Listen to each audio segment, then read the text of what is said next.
This video is sponsored by the Vagabond RPG Kickstarter.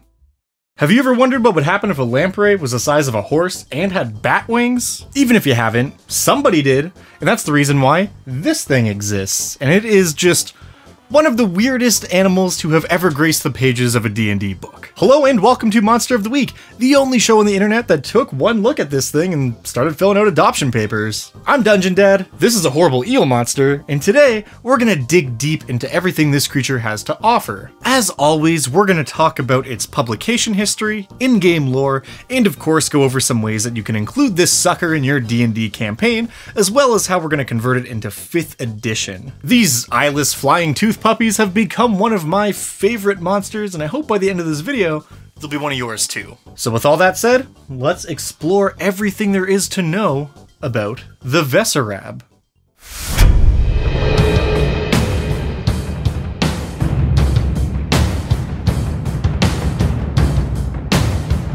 You might take one look at this thing and think, wow, that's a fucked up looking bird. And while that may be true, when I said the Vesarab was an animal, I chose that language very carefully. See, in D&D, most animalistic creatures fall into one of two categories. You've got beast, which covers your typical mundane creatures like a wolf or the draft horse, for example. Then you've got monstrosities, which are typically much more mythical in nature and often have some kind of magic or supernatural abilities. These are creatures like the Ankheg, the owlbear, or hilariously, the displacer beast. Just because it has beast in the name doesn't make it a beast. In 3rd edition, the Vesarab appeared in Dragon Magazine issue 299 in September of 2002, and then, once again, in an adventure module called Anauroch, the Empire of Shade in 2007. It was typed as a magical beast, which is a type of monster that doesn't actually exist anymore. In 5th edition, a lot of these monsters that were known as magical beasts would be retyped as monstrosities, but we'll get to that.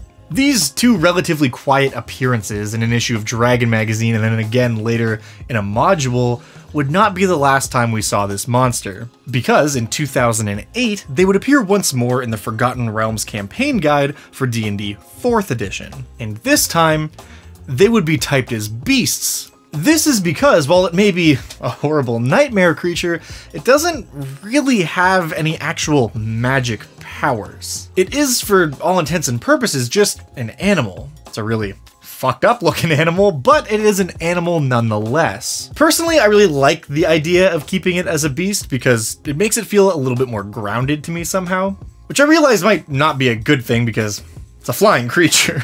But also it does mean a druid of high enough level can actually shift into one of these guys, and I think that's cool as hell. Anyways, I'm getting off track here. The Vesarab ended up being a really cool addition to the world of D&D. These creatures are native to the Shadowfell, where they soar the skies in groups of 5 to 20 strong. Their organization structure is matriarchal, meaning that each herd of Vesarabs is led by a single female, usually the biggest and strongest of the entire group. And if it wasn't obvious just looking at them, these guys are definitely carnivorous predators. They stalk their domain using high-frequency bursts of sound to activate their echolocation, which enables them to hunt and kill anything that they think they're strong enough to take down. Their massive bat-like ears are perfectly suited for detecting not just the communications from other Vesarabs, but also every movement made by the creatures around them.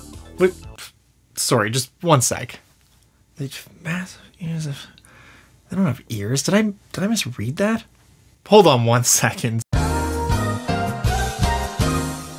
Vesarab are odd faceless creatures with a pair of gargoyle-like wings that fold alongside their midnight blue tubular bodies. They have 4 spindly legs, sharp taloned feet, and fan-shaped ears. What the fuck? Okay.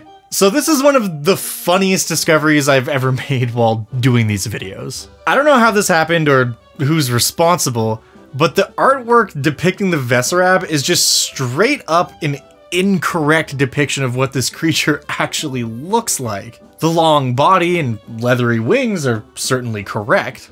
However, these creatures are also described as having 4 spindly legs and a large set of ears, which are obviously not there. I feel like this might have been one of those things where the artist was just given incomplete instructions, or maybe the creature was changed after the artwork was already complete. I don't know, but it's a little funny, if not entirely understandable, given that this creature debuted in a high-pressure, deadline-driven environment like a magazine publication. What is completely unforgivable is that when it was reprinted 5 years later in 2007 as part of a huge adventure module, nothing about this was corrected. They even had new artwork commissioned of the creature, and they either didn't notice that the creature is literally described in the book as being able to make attacks with its hind legs, or they just didn't give a shit. And either way, I think that's hilarious. So next time you feel like you cannot accomplish something, just think of the Vesarab, a creature with no claws that can somehow make claw attacks. In 4th edition, it seems like someone at least noticed this discrepancy because it no longer has claw attacks, it has wing claw attacks. There also doesn't seem to be any mention of its legs in the description, so I think they just adjusted the write-up and the statistics to match the artwork. Anyways, sorry about the rant, but it's just these little discoveries like that that make my job so much fun. You never know when you'll stumble upon a 20-year-old mistake and get to show it off on the internet for thousands of people. But the real question here is, do they actually have legs, or is the artwork truly canon? That, ultimately, I think is up for each of us to decide for ourselves. At the risk of this turning into a Twilight Team Jacob, Team Edward sort of thing, personally, I think they just slither on the ground. Hashtag Team Legless. Now there's still a bit more to the actual story of the Vesarab, but before we move any further in that direction, I think it's really important that we talk about what this creature can actually do in combat, what it's capable of, and why you should be terrified of them.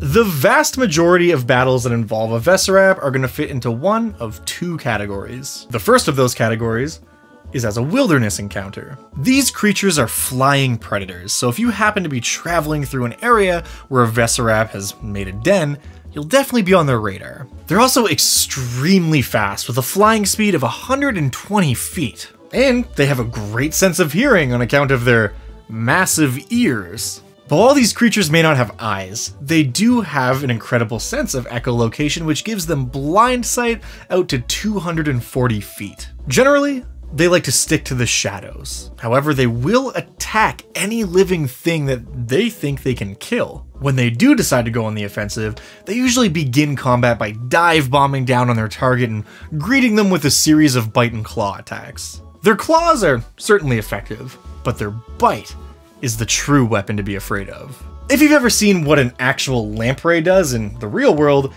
you probably know where this is going. Using their tooth-filled, segmented jaws, they rip and tear into the flesh of their target and then latch on. This not only causes bloody carnage, but it also puts them in the perfect position to finish off their quarry.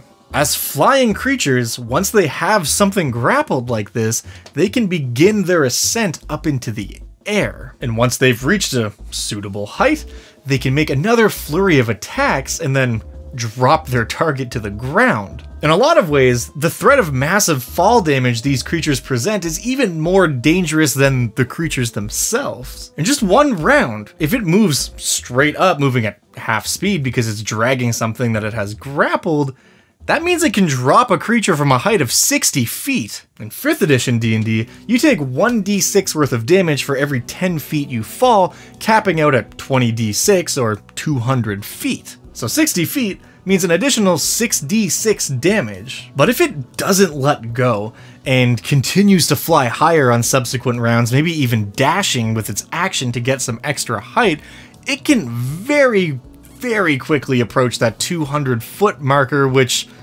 is just bad news all around. This monster is only CR4 on paper, but if the DM decides to get violent with it, these creatures can punch well above their weight class, unless of course the target can fly, or prevent this damage with something like the Featherfall spell. And the other tool in the Vesarab's kit is no joke either. It is a noxious breath attack that fills a 20-foot cone with black smoke. the area becomes totally obscured, and anyone in the area must succeed on a DC 14 Constitution saving throw at the start of their turn, or become incapacitated for the round. This is great because not only does it slow down the Veserab's enemies, it also makes it very hard to see in the obscured area, unless you have blind sight, of course. Veserabs in the wild are also great at coordinating attacks and behave something akin to wolves, but far more deadly.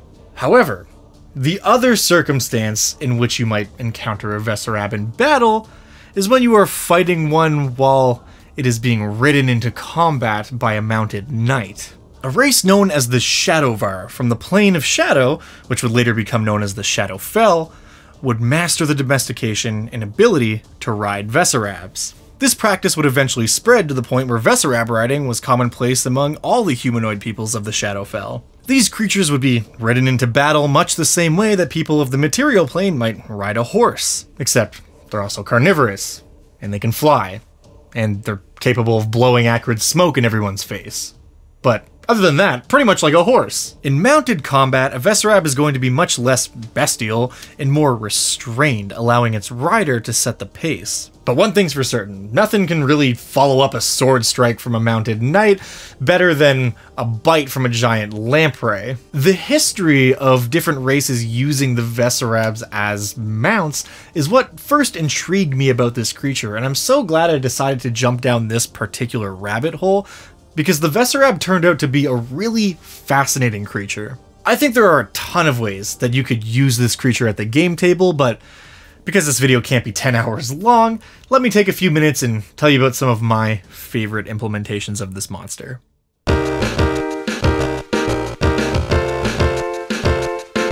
So, using a Veserab as a paladin mount is absolutely the coolest thing ever, right? Whether we're talking about the mount of a prominent NPC, or even a high-level player character, summoning a Veserab to be a paladin's magic steed is awesome. Immediately my mind draws up images of a Shadar-kai paladin under the Oath of Vengeance who rides atop a shadowy Veserab steed. I mean, technically any oath could work here, but I feel like the Vengeance paladin is very well suited to this kind of shadowy edgelord nature thing we've got going on. Also, as I briefly mentioned before, if you have a druid in your party who is from the Shadowfell, or maybe even just a druid who's been to the Shadowfell, transforming into a Veserab is a really cool option. From a plot hook perspective, maybe you've got a village that is nearby a Veserab population, and lately, for some reason, they've been getting extra agitated and violent. When the party goes to investigate, it can be revealed that the matriarch of the Veserab herd is actually a druid shifted into the form of a Veserab and using the herd to their own ends.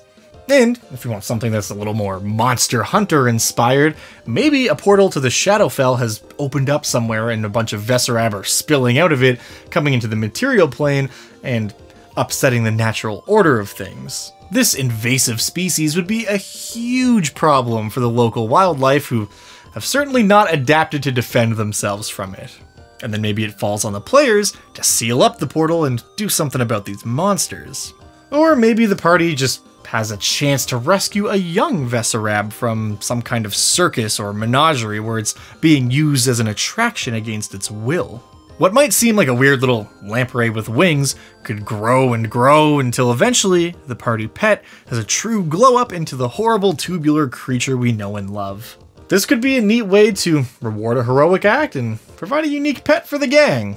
Plus, who doesn't love a snuggly party pet? And if you just think these monsters are cool but you don't love the existing lore behind them, you could completely abandon the Shadowfell aspect of this creature altogether. That's something I truly love about the more animalistic type of D&D monsters, is that they can be used just to populate the world as fauna in any place you see fit.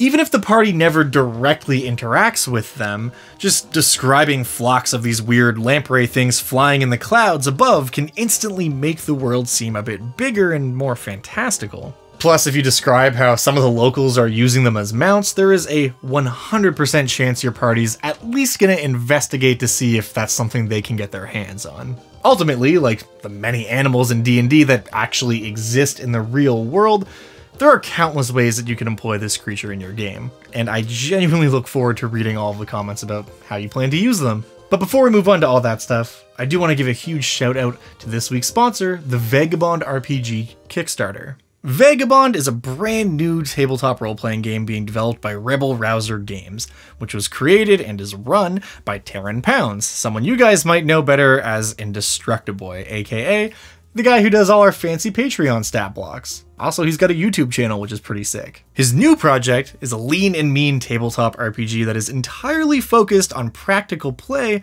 with a modern tabletop role-playing game feel. It has an entirely new approach to the way monsters interact with heroes and some really awesome ideas around how to keep combat flowing in a really snappy and intuitive way. Taryn's been developing this game in a way that includes a ton of community feedback, as a lot of the development process has happened live over on his stream, and I think that's super cool. Also, Taryn's streams are just a good time. Honestly, there's just a bunch of little details that make this RPG project so special, and I think it's going to be really awesome when he finally gets the final version of it out there, so I would highly recommend that you check out the Kickstarter page for yourself and see what you think. Plus, the artwork is just awesome. It's sick. And if you know me, you know that I'm a sucker for some cool monster artwork. Thank you so much, Taryn, and to the Vagabond RPG Kickstarter for bringing us here to talk about these flappy, winged lamprey creatures that may or may not have arms. And as always, if you do want to use these monsters in your game, and you're not playing 3rd edition or the edition that shall not be named, in the description down below, you can find my 5th edition conversion in the form of a Google document, which contains all the stats and lore and flavor bits that you will need to run this monster successfully at your D&D table. And if you're one of my lovely patrons over on the Patreon page, you can find the Dungeon Dad exclusive high-res PDF stat block for this monster, which does contain all the same information, but it's presented in a bit more of a fanciful way, which is my way of saying thank you for the support. And speaking of patrons, it is time for Patron of the Week. This week's randomly selected patron is Inga Killian. Thanks to Killian for the extra support. And thank you for watching. If there is a monster you would like to see covered on Monster of the Week, definitely let me know about it either in the comments down below or over in the Monster Suggestion channel on the Dungeon Dad Discord, and who knows, you might just see it show up in a future episode of Monster of the Week. Also, while you're on the Dungeon Dad Discord, you can check out the Dungeon Dad Discord Creature Creation Contest. Whew, that one's a mouthful. Hashtag DDDCCC, where the mods over there run these homebrew contests where all community members can submit some homebrew monsters. Everyone votes on which ones they like the best. And if you win, there's no big prize or anything, but you do get a special flair in the Discord, and we all really win because there's all kinds of cool homebrew monsters coming out of there. I love seeing what you guys create. Seriously, some of the most creative stuff I've seen in a while has come out of that Discord, so definitely check that out. Ultimately, I got no other big updates for you. Thank you so much for watching. I truly do appreciate it. If you love these videos, you like these videos, you tolerate these videos, please leave a like, leave a comment. All that stuff helps me out tremendously. And I'll see you in the next one. And other than that, stick around till after the credits and you'll see a preview of what's coming next week.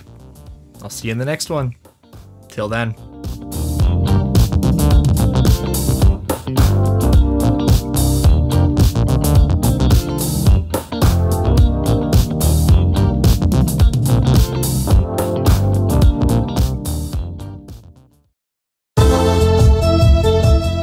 Dungeon Dad heads to the cursed land of Ravenloft to dig up a new undead creature.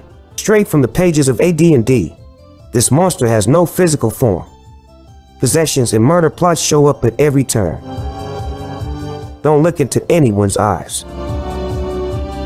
Next episode, Corpse Candle. Tune in next time for lots more fan service.